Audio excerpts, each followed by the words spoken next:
Bizarre medicine. Let's talk about it.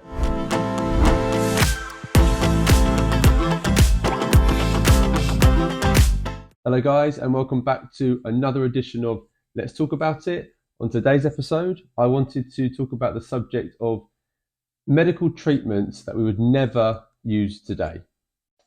So, whilst the medical world is an incredible place doing incredible things for people, there were times when the medical practices used were very questionable, and we wouldn't, I hope, use any of the examples I'm going to give you today. First one I've got for you is mouse paste. Now, before I get into that, I don't know if you guys can recall or know about it, but in 1996, there was a picture released of a small rodent known as the vacante mouse who had a human ear growing on its back. Now, that wasn't actually a human ear, but that's a conversation for another time. So the picture itself was shocking for the time. It wasn't something I believe people had ever seen before. It was just a very strange, like Frankenstein kind of image. But in terms of medical treatments moving forward, it was a big leap. But it wasn't the first time mice were used in medical practices, not by a long shot. The use of mice in medicine goes back to the ancient Egyptians, who, if you had a toothache or an earache, they would take dead mice, crush up their bodies, mix them with herbs, maybe some other ingredients, and they would then apply that paste, that dead mouse paste, to the infected area. Now, it should go without saying that that's disgusting. The idea of putting a dead body, whether it's an animal or human, which would be even worse, I think, into your mouth or into your ear is vile. But that became a very popular and common way to treat both tooth and earache, and probably other ailments as well. But I suppose technically, if you die from getting some disease from a dead rat or a dead mouse, your earache or your toothache has gone. So yeah, winner. It wasn't just the ancient Egyptians that used mice for medical treatments either. In Elizabethan England, they would use mice, I assume dead, to treat things like warts. So they would cut a mouse in half and apply the bloody stump of the mouse's body onto the wart to cure it, to get rid of it. And they would also use it to cure things such as smallpox, whooping cough, and inexplicably to me, bedwetting. Now I know it's a question of education, but the idea that a dead mouse or a living mouse, either way, could be used to cure bedwetting, it blows my mind more than applying mouse blood to a wart. No wonder they spread the plague. Revenge. So another example I have for you of bizarre medicine is the use of radium in not only medicine, but in everyday products as well. So radium was discovered in 1898 by Mary Curie, and it very quickly became a very popular product. You'd find it in food and drink, to cure ailments. You'd find it in paint, children's toys, all sorts of stuff. And one example of its use in medicine was in a drink called Radium. So this tonic was manufactured by the Bailey Radium Company between 1918 to around 1928 and was said to cure impotence. But as we all know, being around radium, let alone ingesting it, was a death sentence.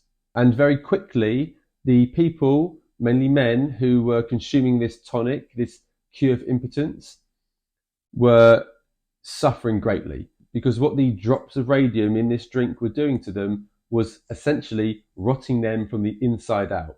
So they would have anemia, they'd have bleeding gums, bleeding eyes, they would have very weak bones, they would break for literally no reason sometimes. And most shockingly of all, at least visually, they would end up with necrosis of the jaw.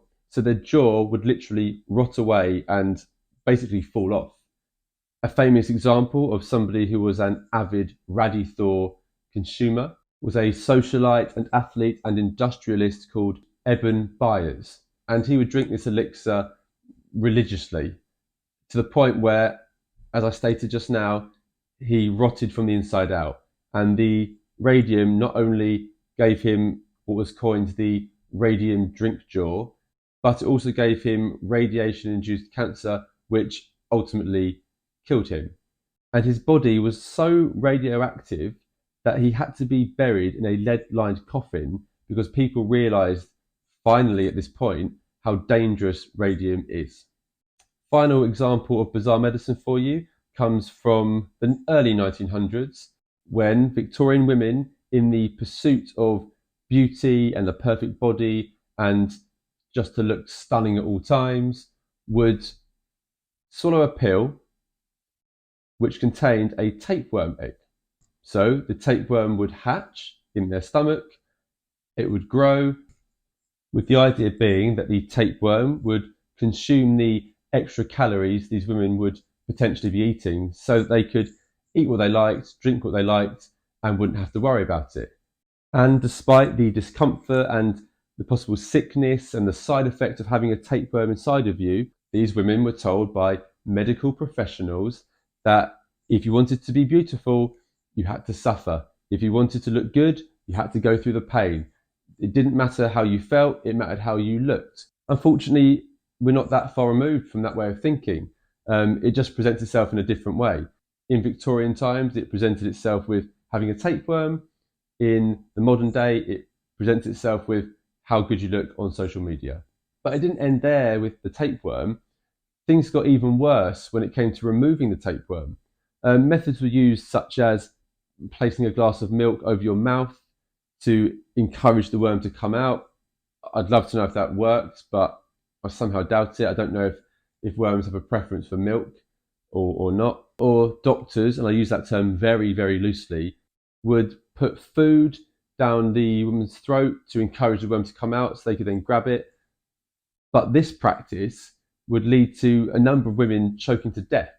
So, which basically meant that in the pursuit of beauty, which for them was the pursuit of happiness, they died for it. So guys, this has been another edition of Let's Talk About It. Thank you so much for watching. And as always, please leave your comments below. I'd love to know about more bizarre medical practices. Otherwise, thanks for watching and I'll see you next time.